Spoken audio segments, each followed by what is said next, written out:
안녕하세요. 따뜻한 영화나입니다. 반갑습니다. 2 월이 시작됐습니다. 이 달력을 새롭게 한 장 넘길 때마다 '이번 달에는 공휴일이 언제 있나.' 살펴보게 되죠. 저만 그런가요? 직장 생활을 했을 때는 공휴일이 언제 있나.' 유심히 봤던 것 같은데요. 2 월에는 공휴일이 없습니다. 그래서 좀 아쉽긴 하지만 2 월은 28 일까지밖에 없고 또 3월 1 일이 공휴일이니까 그래도 그 부분에 좀 더 위안을 삼을 수 있을 것 같네요. 최근에 제 채널의 구독자 수가 좀 늘면서 댓글을 남겨주시는 분들도 많아졌어요. 너무 감사합니다.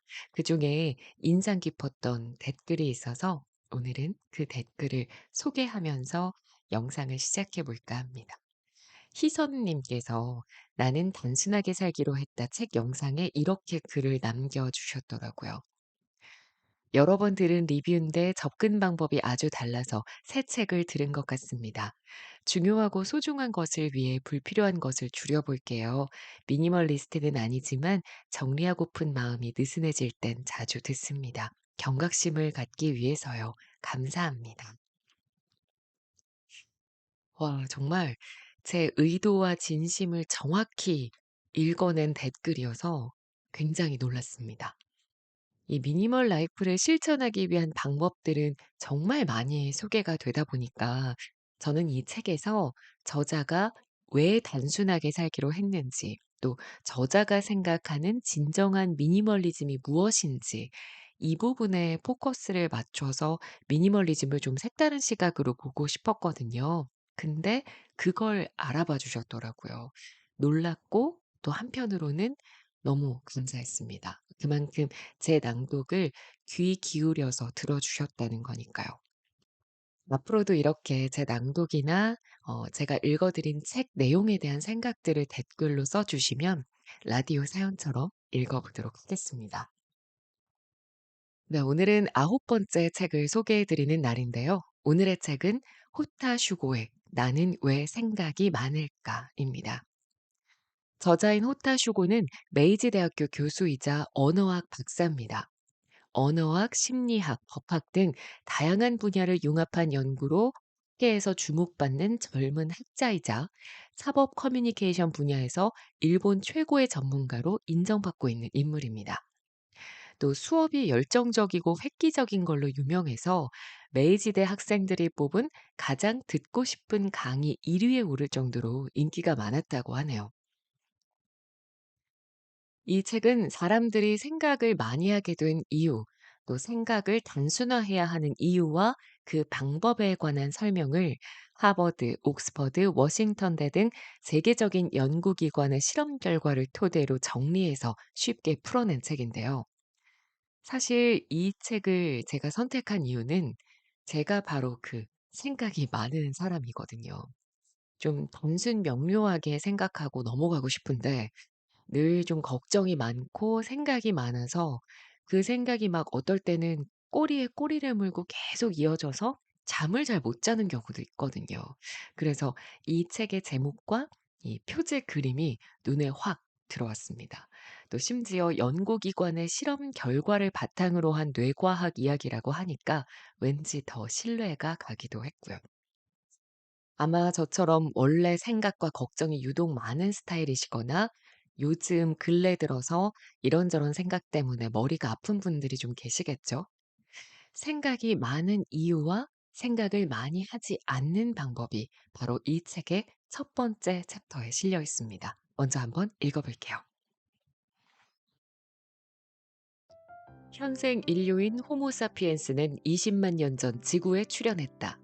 현대 사회는 기술 테크놀로지가 눈부시게 발전하면서 인터넷만 있으면 어디서든 일을 할 수 있게 됐고 하루 종일 시간을 보내기에도 부족함이 없는 시대가 됐다.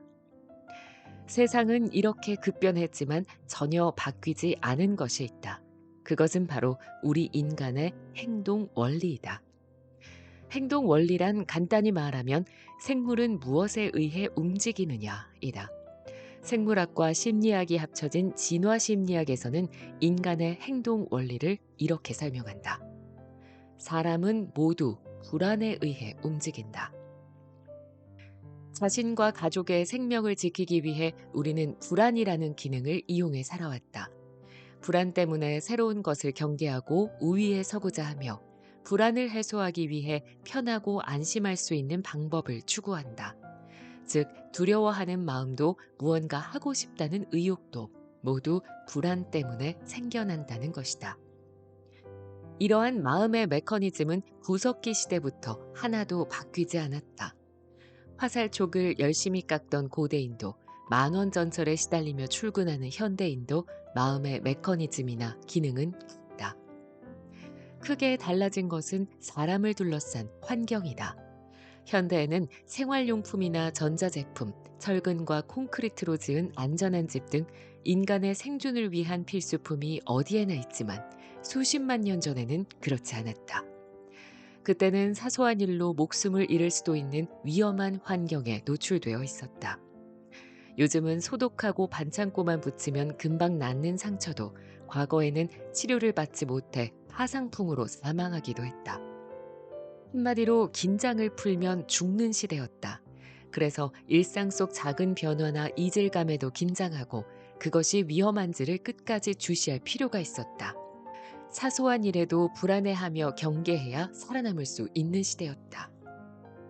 그러나 지금은 어떤가? 먹을 것을 찾아 사냥을 갈 필요도 없고 비바람을 피할 집과 난방기구도 있다. 필요한 것은 편의점이나 슈퍼에서 바로바로 살 수 있다. 온라인 쇼핑몰에서 물건을 주문하면 다음 날 집으로 배송되기도 한다. 목숨을 잃을 위험성이 줄어든 요즘, 무엇이 우리를 불안하게 하는 걸까? 일이 잘 풀리지 않아 우울하거나 인간관계에서 생긴 문제로 마음이 무거울 때가 있을 것이다. 때론 돈 걱정에 낙심하고 불안한 미래와 관련된 뉴스를 보며 마음이 착잡해지기도 할 것이다. 중세 사람들이 평생 가야 모을 수 있었던 정보가 지금은 하루면 충분히 모을 수 있을 정도라고 말할 만큼 정보의 양이 많아진 현대에는 한치 앞을 내다볼 수 없는 미래나 타인의 언동 또는 부정적인 정보들이 우리를 불안하게 한다. 여기에 부정적인 정보에 우선적으로 주목하는 부정성 편향이라는 사람의 특성도 한몫한다. 이러한 성향 때문에 뇌가 정보를 다 처리하지 못하고 생각할수록 불안해지는 상황이 벌어지는 것이다. 생물은 몇만 년에 걸쳐 천천히 진화해왔다. 날개가 돋게 해주세요 라고 기도한다고 해서 날개가 바로 돋는 게 아니라는 이야기다. 급격하게 문명이 발달한 수천 년은 인류의 20만 년 역사에서 보면 고작 몇 분 전에 지나지 않는다. 이를 진화가 따라갈 수도 없고 아직까지 뇌와 몸 모두 순응하지 못하고 있다. 불안해하지 말아야지라고 마음 먹는다고 해서 쉽게 되는 것이 아니란 것이다. 발상을 바꿔야 한다. 앞으로는 불안해하지 말아야지가 아니라 불안과 더불어 살아가야지라고 생각하자. 걱정 많은 인간의 성향 중 하나인 불안은 지금의 고도사회를 탄생시켰다. 과거의 장수도, 현대의 잘 나가는 비즈니스맨도, 세계를 무대로 대단한 성과를 내며 활발히 활동하는 사람들 모두 불안을 모르는 사람들이 아니다. 불안의 에너지를 긍정적인 방향으로 소화해 다른 사람들이 하지 않는 것을 해내는 사람들이다. 뇌 구조상 불안해하지 않는 사람은 단언컨대 없다. 누구나 본질적으로는 겁쟁이다. 겁쟁이라도 불안과 공포에 휘둘리지 않고 잘 대처하는 방법은 있다. 이 책에서는 불안이라는 마음의 기능과 잘 타협해 일상생활에서 어떻게 활용할 수 있는지 다양한 방법을 소개한다. 이 방법들은 전 세계에서 실시된 과학 실험의 결과가 반영된 것이며 일본 국내외 대학 및 연구기관에서 내놓은 문헌도 참고했다. 생각하는 것은 훌륭한 기술이지만 지나치면 불안이 커져 시간과 에너지만 소모하게 된다. 이렇게 되지 않도록 과학에 근거한 생각을 많이 하지 않는 방법을 알아보자.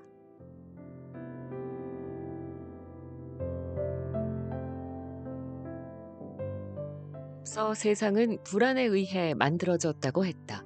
그런 의미에서 인간에게 적당한 불안은 중요하다. 평소 불안 때문에 주의하게 되고 덕분에 위기를 모면하기도 하고 때론 앞으로 치고 나가기도 한다. 이런 과정을 통해 사회 시스템이 생겼고 문명과 문화가 발달했다. 그러나 불안이 지나치면 당장 처리해야 할 일에 집중하지 못하게 되고 심한 경우 병에 걸리기도 한다. 그럼 대체 어느 선에서 타협하면 좋을까? 호주 시드니대의 심리학 강사인 마리안나 자보와 뉴사우스 웨일스대의 피터 F. 로비본드는 사람은 대체 왜 고민하는지를 조사했다. 이 조사를 통해 조사 대상자 중 절반에 가까운 48%가 문제 해결 과정을 고민하고 있다는 걸 알게 됐다. 다시 말해 이 문제를 어떻게 해결하지라며 고민하는 사람이 절반이라는 것이다. 또한 결과를 바꿀 수 없다고 생각하는 사람일수록 다양한 해결책이 있어도 부정적으로 받아들이는 것으로 나타났다. 참고로 뭘 해도 소용없다는 생각을 갖고 있으면 문제를 해결하기 위해 행동하지 못하게 된다. 이런 경향이 있는 사람은 다른 일이 일어나지 않는 한 계속 고민하는 특징도 보였다. 고민을 잊을 만큼 충격적인 사건이 생기지 않으면 계속 고민에 사로잡혀 있는 것이다. 그렇다. 많은 사람들은 이미 일어난 문제로 고민하는 것이 아니다. 만약 이렇게 되면 어떡하지? 이런 일이 벌어지면 어떡하지? 만약 일이 잘 안 풀리면 어떡하지? 처럼 일어나지도 않은 미래를 계속 생각한다. 이와 관련해 미국 펜실베이니아 주립대의 탐 보르코펙 연구진은 다음과 같은 연구 결과를 발표했다. 걱정거리의 79%는 실제로 일어나지 않고 16%의 사건은 미리 준비하면 대처할 수 있다. 즉, 걱정이 현실이 될 확률은 5%인 것이다. 이 5%의 확률로 일어나는 일은 사상 초유의 천재지변처럼 사람의 힘으로는 막기 힘든 일이다. 그 외 일어나는 대부분의 일은 적절히 준비해두면 막상 일이 벌어져도 괜찮은 것이다. 고민거리가 생기면 어떡하지 하는 불안한 마음을 안고 행동하지 말자. 이런 결과를 만들어야지 라는 마음가짐으로 적절한 대책과 준비 등을 생각해보자. 문제가 생겼을 때 행동하지 않는 이유나 행동할 수 없는 이유를 찾는 등 소극적인 자세를 취할수록 불안은 점점 더 깊어진다. 불안할 때는 아무리 생각을 많이 해도 고민을 사라지게 만들 수 없다. 이와 관련해 미국 코넬대 심리학 교수인 길로비치와 매드백은 후회에 관한 5가지 조사를 실시했다. 남녀노소를 대상으로 대면조사, 전화조사, 설문조사 등 다양한 방법으로 조사한 결과 인간은 단기적으로는 한 일에 대한 후회는 잘 기억하지만 장기적으로는 하지 못한 일에 대한 후회를 강하게 기억하는 것으로 나타났다. 게다가 행동하지 않음에 대한 후회는 시간이 지날수록 더 커지는 것으로 나타났다. 하지 않고 후회하는 것보다 하고 후회하는 것이 낫다고 하는데 인생을 길게 보면 맞는 말이다. 어차피 고민할 거면 적극적으로 고민하는 것이 중요하다. 해결 못하면 어쩌지가 아니라 어떻게 하면 해결할 수 있을까 하고 행동 중심적으로 생각해보자. 이런 사고방식을 갖춘 사람들이야말로 결과는 따라오는 것이라 믿고 흔들림 없이 행동하는 건 아닐까.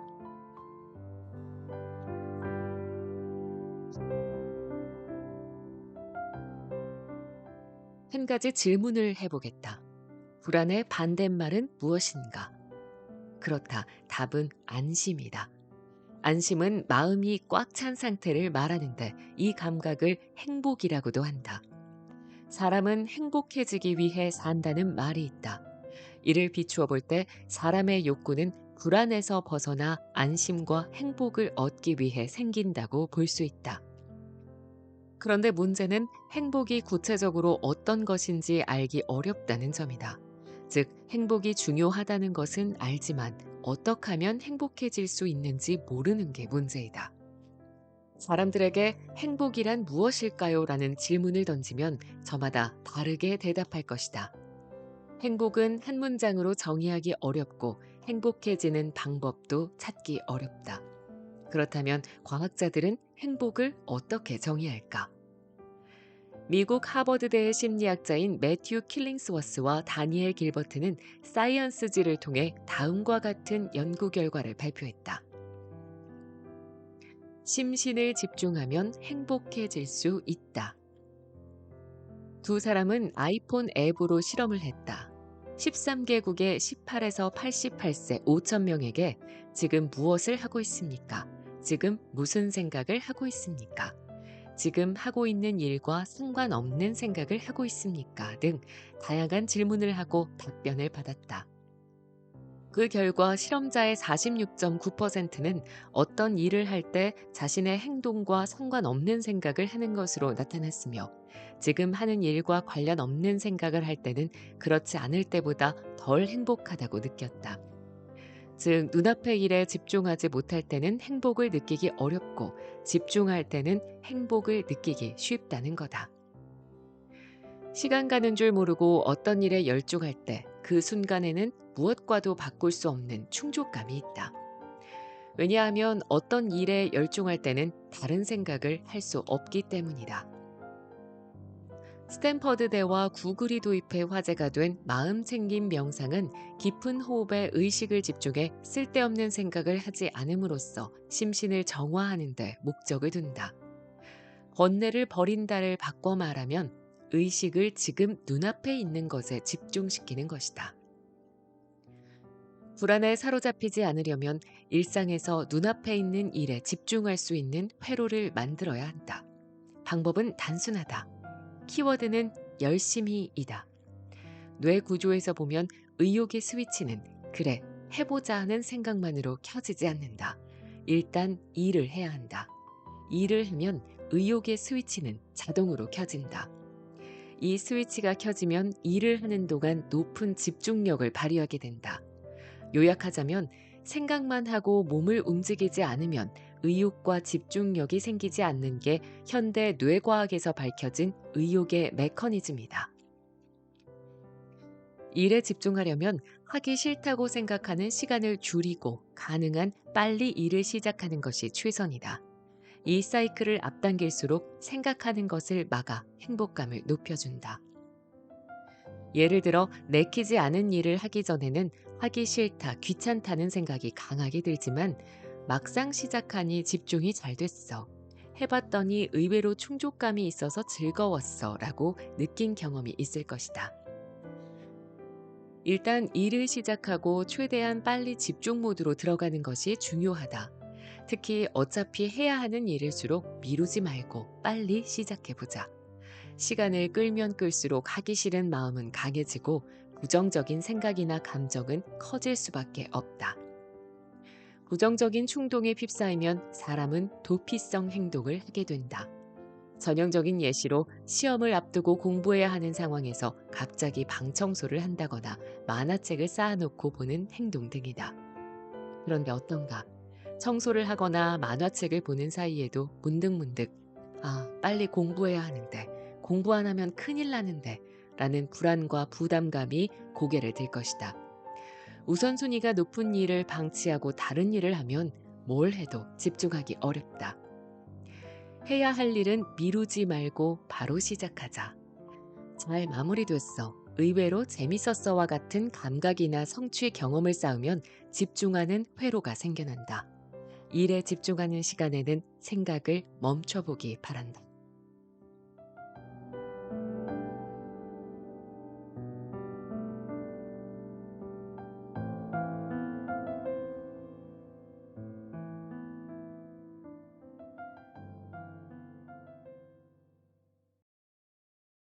책을 시작하는 챕터답게 우리가 생각을 많이 하는 이유부터 먼저 설명을 하고 있습니다. 제가 세 번째로 소개해드렸던 심리상담가가 쓴 책, 당신이 이기지 못할 상처는 없다에서도 이 사람들의 불안에 대해서 언급하는 부분이 나오거든요. 거기에서는 이 알랭드 보통의 불안이라는 책을 인용하면서 불안은 사회적 산물이다라고 정의를 합니다. 그런데 이 책은 한 발 더 나아가서 애초에 세상 자체가 불안으로 만들어졌다고 이야기하고 있습니다. 그런데 세상 자체가 불안으로부터 출발을 했든 시대가 발달하면서 후천적으로 불안이라는 것이 생겼든 중요한 부분은 크기와 정도의 차이만 있을 뿐 누구나 다 불안하다는 감정을 가지고 있다는 거죠.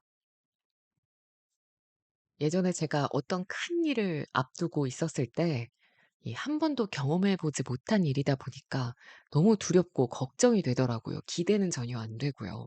그래서 제가 '아 정말 잘할 수 있을까요? 괜찮을까요?' 막 이런 걱정이 된다는 이야기를 회사의 한 선배에게 한 적이 있었는데 그때 그 선배가 딱 한 문장을 저한테 문자 메시지로 보내 주셨거든요. 아직도 기억에 남는데요. "걱정을 해서 걱정이 없어지면 걱정이 없겠네." 이런 문자 메시지를 보내주셨습니다. 바로 이 문장의 의미가 조금 전에 낭독해 드렸던 부분에도 들어 있습니다. 걱정거리의 79%는 실제로 일어나지 않고 16%의 사건은 미리 준비만 하면 대처할 수 있다. 그러니까 우리가 지금 하는 걱정의 90% 정도는 일어나지 않을 일이라는 거죠. 걱정해서 불안해하고 그러면서 시간을 계속 흘려보내며 낭비하기보다는 '아 이런 결과를 내가 만들어 내야지.' 하는 능동적인 시간으로 시간을 보내는 것이 현명하지 않을까 싶습니다. 사실 저도 이렇게 말은 하지만 당장은 잘 안 될 것 같거든요. 그래도 이 걱정이 밀려올 때마다 이 부분을 상기하면서 이 걱정하다가 시간을 흘려보내지 않기 위해서 좀 노력을 해 보려고 합니다. 이 챕터 다음부터는요, 생각을 간단하게 하는 방법, 또 불안감을 없애고 상황을 냉정하게 볼 수 있는 방법, 과열된 머리와 마음, 스트레스와 피로를 회복시켜서 리셋하는 방법들이 꽤나 구체적으로 등장합니다. 이 전부 다 연구기관들의 실험 결과를 토대로 한 방법들인데요. 이 주제별로 내용이 상당히 간단하고 쉽기 때문에 이 중에서 제가 몇 개만 골라서 읽어 드리도록 하겠습니다. 함께 들어보시죠. 앞서 정보는 너무 많지 않은 게 좋을 때도 있다고 했다. 그런데 중요한 일 앞에서는 가지고 있는 정보가 적어도 신속하게 결정을 내리기가 쉽지 않다. 라이프 이벤트라 할 수 있는 이직을 예로 들어보자. 정답인지 아닌지 판단할 지표가 단순하지 않을수록 결정하는데 많은 시간이 걸린다. 이와 비슷한 문제에 직면했을 때 도움이 될 연구가 있다. 미국 시카고대 경제학자인 스티븐 레빗은 인생에서 중요한 선택을 해야 할 때 스스로 결정하지 못하는 사람들은 어떻게 결단을 내려야 할까라는 주제로 조사를 했다. 스티븐 레빗은 조사를 위해서 동전 던지기 사이트를 만들었다. 사이트 이용 방법은 심플하다. 먼저 지금 하고 있는 고민을 입력한 다음 모니터에 띄워진 동전을 던진다. 동전의 앞면이 나오면 실행이라는 메시지가 뜨고 뒷면이 나오면 실행하지 않는다는 메시지가 뜬다. 사이트 이용자는 메시지에 따라 실행하거나 실행하지 않으면 된다. 스티븐 레빗은 이 사이트를 통해 1년 동안 4천 명의 고민을 수집했고 동전 던지기로 결정된 인생이 어떻게 바뀌었는지 알아보기 위해 이용자를 추적 조사했다. 사이트 이용자들의 고민 중 대다수는 지금 하는 일을 그만둬야 할까 였고 다음은 결혼을 해야 할까 였는데 놀랍게도 이용자의 63%는 동전 던지기 결과에 따라 행동했다. 더 놀라운 것은 동전 던지기 결과를 떠나 고민을 해결하기 위해서 직접 행동을 한 사람은 6개월 후 행복도가 높은 것으로 조사됐다는 점이다. 다시 말해 퇴사를 결심한 사람도 그냥 이대로 열심히 다니자고 결심한 사람도 행복도가 높아졌다는 것이다. 결단을 내려야 하는 문제는 어떻게 결정할지가 아니라 결정할 수 있는지가 중요하다. 어떤 것이든 하겠다고 결정하든 하지 않겠다고 결정하든 일단 결정할 마음을 먹는 것이 결국 인생의 만족도를 크게 좌우한다. 한 커리어 지원 회사가 실시한 설문조사에서는 조만간 이직하고 싶다는 사람이 응답자 중 93%를 차지했다. 경력 관리 차원에서 이직은 아무런 문제가 없지만 단지 그만두고 싶은데와 같이 애매모호한 상태라면 퍼포먼스를 떨어뜨리는 원인이 된다. 쉽게 결단을 내리지 못하고 고민만 반복한다면 앞으로 3달 동안은 지금 하는 일을 계속하자라고 기한을 정하고 이후에 그만둘지 말지 선택하는 것도 좋다. 이 실험처럼 동전을 던져서 결정해도 좋다. 전진하지 못하고 멈춰서 있는 것은 생각을 많이 하는 원인 중 하나이다. 부디 전진하기 위해 결단을 내리기 바란다. 어떻게 굴러가도 결국 흘러가는 것이 인생사니까.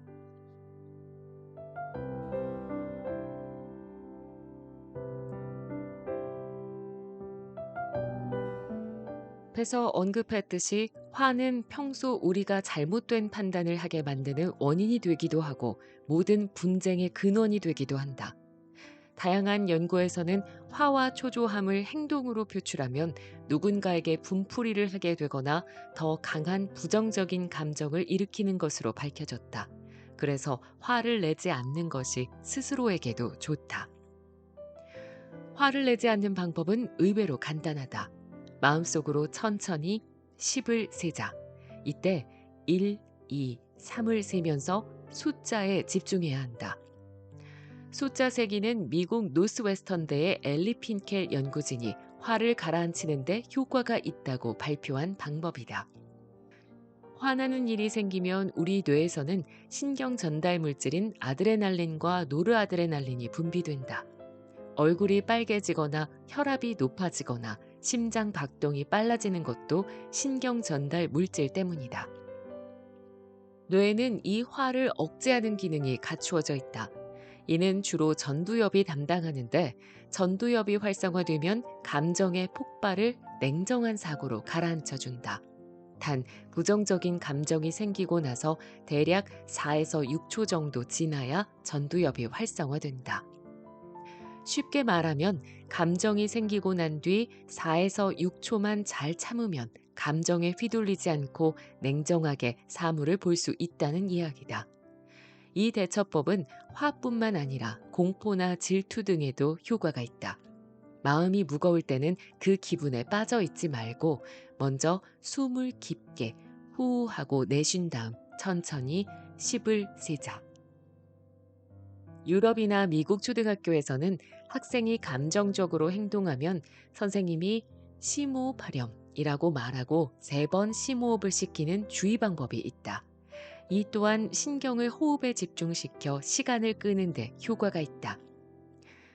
감정을 가라앉히는 행동으로 숫자를 세거나 3번 심호흡을 하거나 물을 마시거나 어떤 것이든 상관없다. 단 미리 감정을 가라앉힐 행동을 정하고 항상 같은 행동을 하는 것이 좋다. 이를 조작적 조건화라고 한다. 뇌는 같은 조건에서 같은 행동을 반복하면 패턴화되는 성질이 있다. 즉 감정이 흐트러졌을 때는 10을 센다. 냉정해질 수 있다는 공식이 생기면 효과적으로 감정을 억제할 수 있다. 이것은 운동선수들이 경기 전에 하는 루틴과 같은 원리다.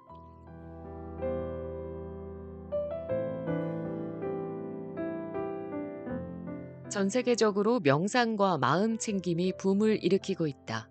마음 챙김의 방식은 다양하지만 잡념을 버리고 호흡에 집중한다는 큰 틀은 같다. 명상은 생각을 많이 하지 않게 해주는 방법으로도 효과가 있다. 미국 캘리포니아대 데이비드 지글러 연구진은 만 18에서 35세 참가자들에게 새로 개발한 스마트폰 명상 앱을 이용해 6주 동안 명상을 하도록 지시했다. 참가자들은 명상 방법이 담긴 비디오를 보며 한 번에 10에서 15초 동안 의식을 집중하면서 심호흡을 했다. 그 다음 연구진은 참가자들의 집중력이 얼마나 지속됐는지, 집중력이 늘어났는지 등을 측정했다. 6주 동안 총 명상 시간은 20분에서 30분 정도였다. 짧은 시간이었지만 참가자들의 집중력은 높아졌고 단기 기억력도 상승됐다. 주의력과 관련성이 높은 뇌파도 긍정적인 변화를 보였다. 현대인은 PC나 스마트폰을 들여다보는 시간이 늘었기 때문에 신경 써서 관리하지 않으면 거북목과 라운드 숄더로 고생할 수 있다. 전문가는 이 자세를 유지하면 근육이 수축돼 내장이 압박을 받게 되고 그 결과 호흡이 얕아지고 자율신경이 흐트러지는 등 컨디션 난조를 겪게 된다고 지적한다. 하루에 몇 초만이라도 바른 자세로 호흡에 집중하면 얕아진 호흡을 개선시킬 수 있고 나아가 의식 개혁이나 기분 전환에 도움이 된다고 말한다. 이 실험에서 중요한 포인트 중 하나는 명상 앱을 이용함으로써 트레이닝의 성과를 직접 눈으로 확인할 수 있게 했다는 점이다. 명상을 꾸준히 하는 동안 기쁨을 담당하는 뇌의 보수계가 자극을 받아 참가자들의 명상에 관한 의욕도 높아졌을 것이다. 그런 의미에서 앱을 이용해 자신의 명상 결과를 확인하는 습관을 들이는 것도 도움이 될 것이다.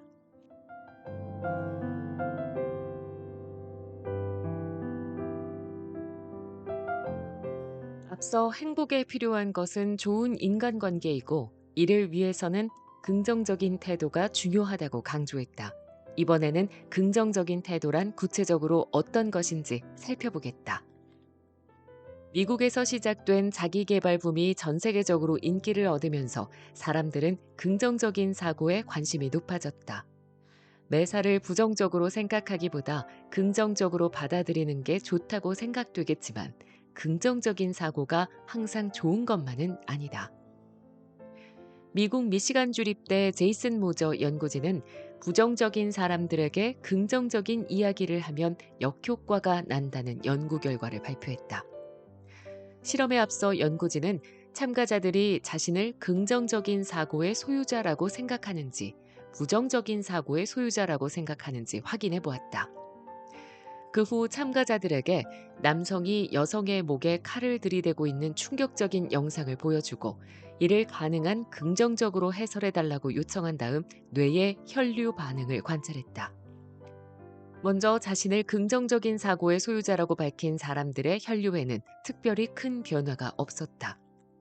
반면 부정적인 사고의 소유자라고 밝힌 사람들의 혈류는 매우 빨라졌다. 혈류가 빠르다는 것은 뇌가 이것저것 생각하며 고속 회전을 하는 상황으로 속도가 빨라질수록 패닉 상태에 빠지게 된다. 즉, 혈류의 반응이 적고 완만한 사람은 심리적으로 안정돼 있다는 이야기다. 혈류가 빨라진 사람들에게 지금보다 더 긍정적으로 생각하세요 라고 지시했지만 혈류가 완만해지기는커녕 오히려 더 빨라졌다.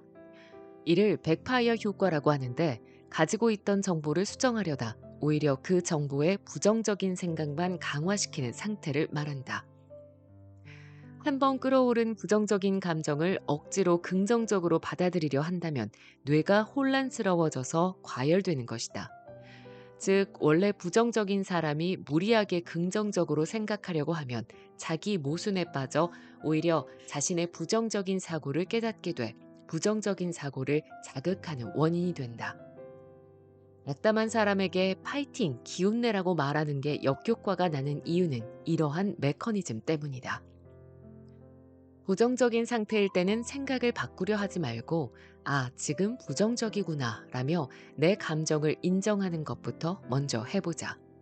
이때 자신의 상태를 두고 좋다, 나쁘다는 평가도 하지 말자. 가능하면 자신을 3인칭 시점으로 보고 그는 지금 부정적이구나 라고 있는 그대로 묘사하면서 슬쩍 사고를 다른 곳으로 돌려보자. 제이슨 모저 연구진은 3인칭 시점으로 속마음을 이야기할 때 감정과 관련된 뇌부위의 활동이 급격히 느려진다는 사실을 밝혀냈다. 부정적인 감정에 신경을 쓰거나 이건 좋지 않아 라고 부정하면 오히려 감정이 더 강화된다. 이럴 때는 객관적으로 자신의 상태를 인식하고 의식을 다른 곳으로 돌리려는 행동이 긍정적인 사고로 가는 첫 걸음이 될 것이다. 생각만으론 감정이나 행동을 긍정적으로 바꿀 수 없다. 긍정적인 태도를 갖추어야 사고가 긍정적으로 바뀌는 것이다. 왜 이렇게 되는지 그 메커니즘에 대해 계속 살펴보겠다.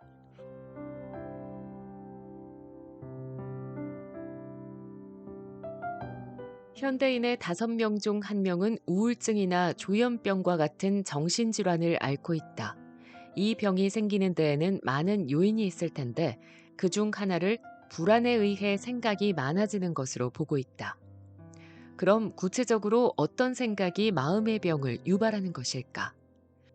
스페인 바르셀로나대의 기엠 페이샤스 연구진은 우울증을 앓고 있는 161명과 건강한 사람 110명을 대상으로 각 그룹 사람들의 사고 차이와 그 요인을 조사했다. 그 결과 우울증을 앓고 있는 그룹이 건강한 그룹보다 갈등을 품고 있는 사람의 비율이 더 높다는 것을 알아냈다. 갈등이란 쉽게 말해 현실과 이상 사이의 괴리감을 뜻한다. 건강한 그룹의 경우 34.5%가 갈등을 품고 있는 반면 우울증을 앓고 있는 그룹은 68.3%로 건강한 그룹의 2배 이상에 달하는 사람이 갈등을 품고 있었다. 이뿐 아니라 우울증을 앓고 있는 그룹 중 갈등을 품고 있는 사람의 86%는 자살을 시도한 경험이 있었다. 연구진은 이상과 현실에서 오는 차이가 정신 상태에 큰 영향을 미친다고 보고했다. 사람은 누구나 바람이 있다.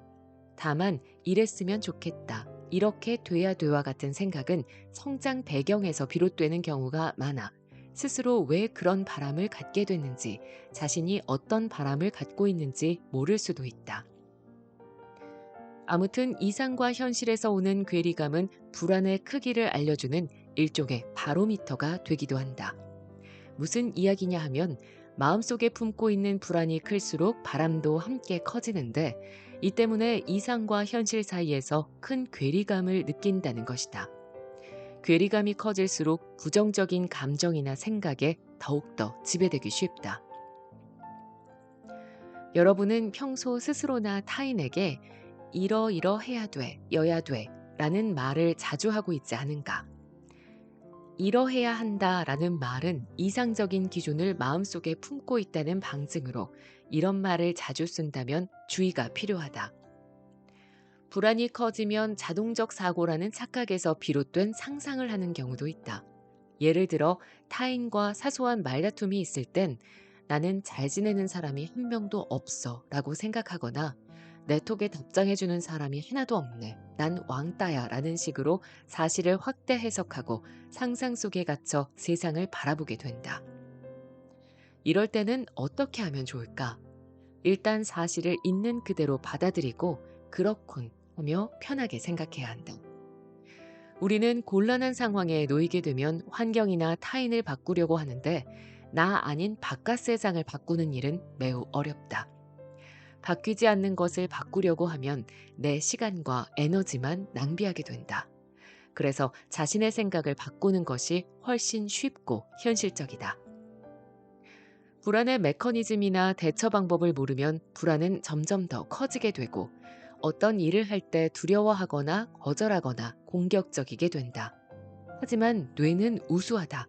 그렇군. 이런 이유로 마음의 변화가 생겨나는 거구나 하고 이해하면 어느 정도 객관적인 시선으로 사물을 바라볼 수 있게 된다. 이성을 담당하는 뇌를 활성화시켜 감정을 담당하는 뇌를 조절하는 것이다. 이렇게 하면 마음의 허용량이 늘어난다.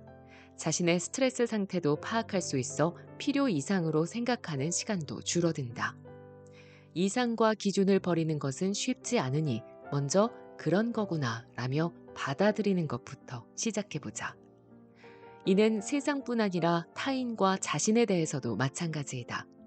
서로의 차이, 행동 원리와 메커니즘의 차이를 인정하면 용서하지 못할 일은 줄어든다.